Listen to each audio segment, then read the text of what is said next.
D'ailleurs, ça a commencé, je l'ai peut-être dit dans mon témoignage, mais je vais le rappeler, à ma conversion à 21 ans, je le savais pas. Et puis je m'aperçois 2 jours après que c'était la fête du curé d'Ars, c'était le centenaire du curé d'Ars. Ça m'a comme réveillé. Et là, j'ai lu des choses. Puis en 72, quand j'étais à Ars, j'ai reçu une grâce, un peu spéciale à côté du confessionnal. Et là, j'ai toujours gardé une dévotion au curé d'Ars. Mais une chose que quand je pense au curé d'Ars, je pense à la phrase de Saint Paul aux Corinthiens, premier épître de Corinthiens. Ce qu'il y a de faible dans le monde, voilà ce que Dieu choisit. Ce qu'il y a de fou dans le monde, voilà ce que Dieu choisit. Hein? Ce que le monde méprise, voilà ce que Dieu choisit. Et quand tu regardes le curé d'Ars, qui arrive après la Révolution française, tout est pas mal déchristianisé, et puis que Dieu, il va être quasiment ordonné par compassion, c'est-à-dire l'évêque va dire, il n'y a pas beaucoup de théologie, mais je vais l'ordonner pareil, puis il ne pourra pas vous faire beaucoup de mal, je vais l'envoyer dans une petite paroisse de campagne. Et le monde, quasiment la France tout entière, est venue à sa paroisse. Il n'y avait pas beaucoup confiance en lui, et puis peu à peu, et quand il est arrivé, la paroisse, personne à la messe, il était là, puis il s'est mis à prier. Alors les gens disent, qu'est-ce qu'il fait notre curé? Puis il voyait de la lumière, des fois la nuit, puis il allait voir, parce que les portes étaient ouvertes. Puis je voyais leur curé à 2 heures du matin, à genoux dans le tabernacle. Ça les touchait. Puis peu à peu, il y en a qui ont commencé à venir à sa messe le dimanche. Puis là, sa parole les touchait. Il n'avait jamais entendu parler comme ça. Je sais que le grand souvenir parce qu'on a des gens qui ont assisté, là, puis qui ont témoigné, un jour, le curé d'Ars, vers la fin de sa vie, il monte en chair. Et là, on avait de la misère à le comprendre, il n'y avait plus de dents, puis il était dans, je ne sais pas pourquoi l'âge qu'il avait, là, il est mort à 75, je pense.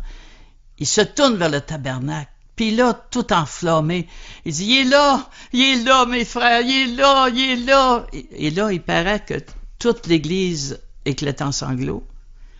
Il n'a pas dit un mot, il a descendu, il est rentré dans le confessionnal, puis les gens se sont lancés pour se confesser. C'est ça, les saints.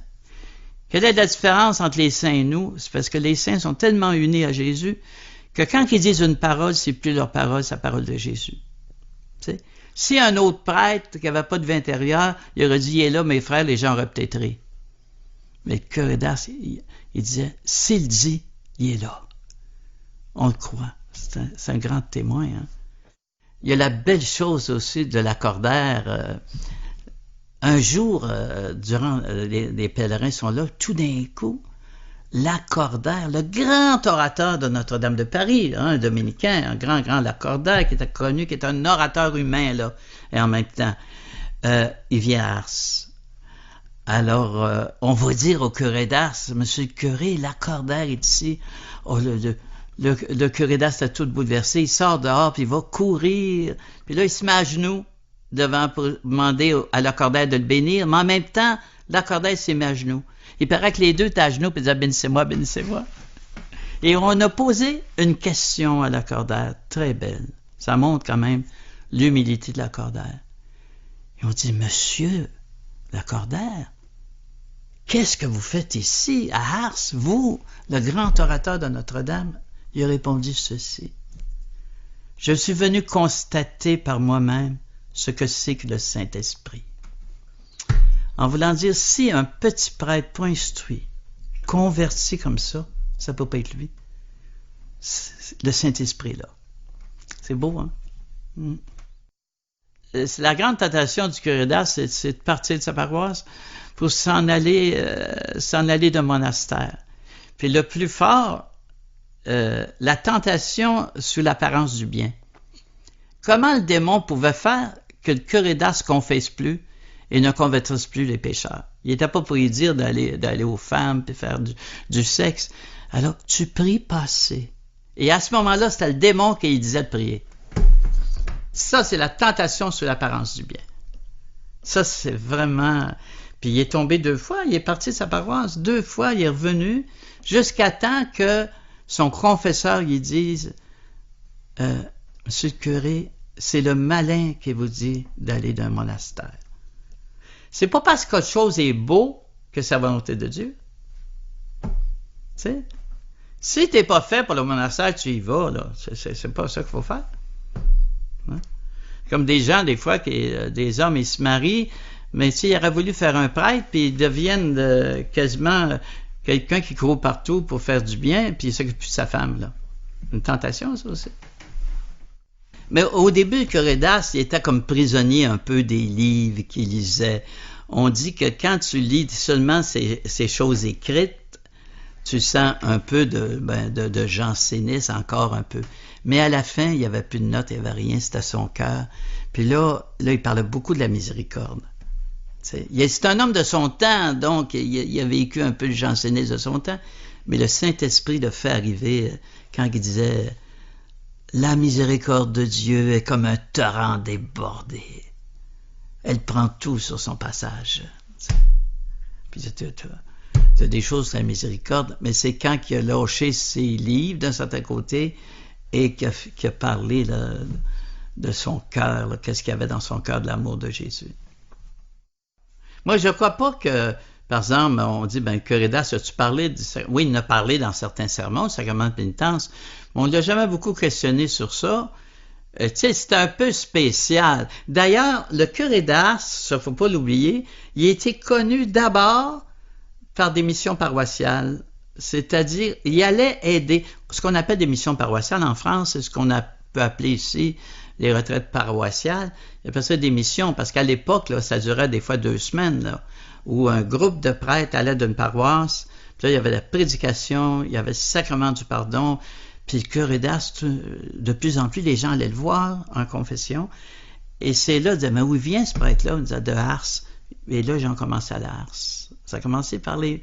Et ils croyaient beaucoup que dans l'Église, on avait besoin de prêtres qui sont pas de la paroisse, mais qui vont dans telle paroisse, parce que les gens ont besoin de s'ouvrir à un prêtre, des fois, qui n'est pas de leur paroisse, quand ils veulent vraiment s'ouvrir.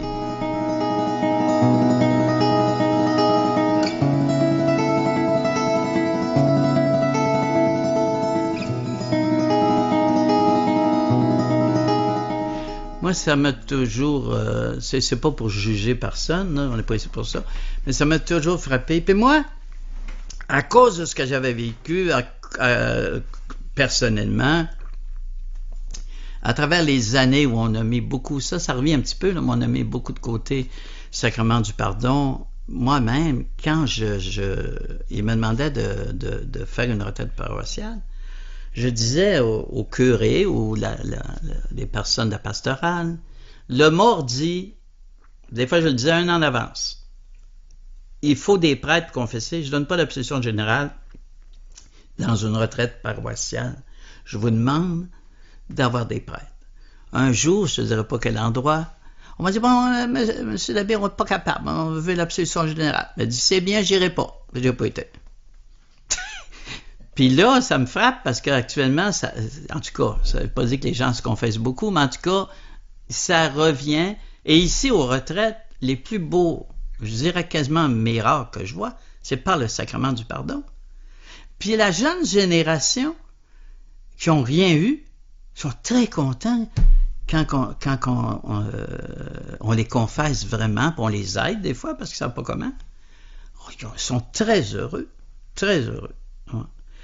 Alors, c'est ça, c'est dans l'Église, c'est ça. Là, il y a des hauts puis des bas. Des fois, c'est telle chose qui manque, puis des fois... Hein, tu connais la phrase de Saint Vincent de Paul? Saint Vincent de Paul avait dit à un type plus ou moins croyant, « Monsieur, l'Église est certainement divine. Ça fait 19 siècles que nous autres, les curés, on a essayé de la faire tomber, puis on n'a pas réussi. »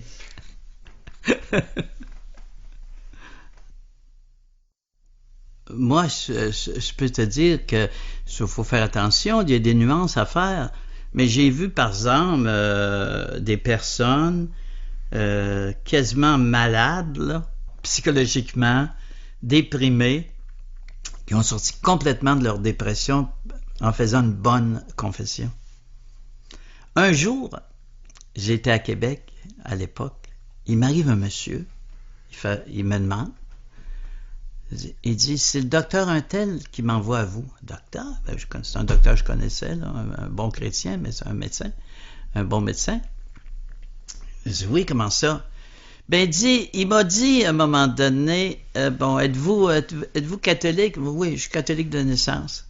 Il dit, sais-tu, parce que quand vous m'avez raconté un peu votre vie, je me dis ceci, je pourrais vous donner encore des pilules pour les nerfs, mais allez donc faire une bonne confession.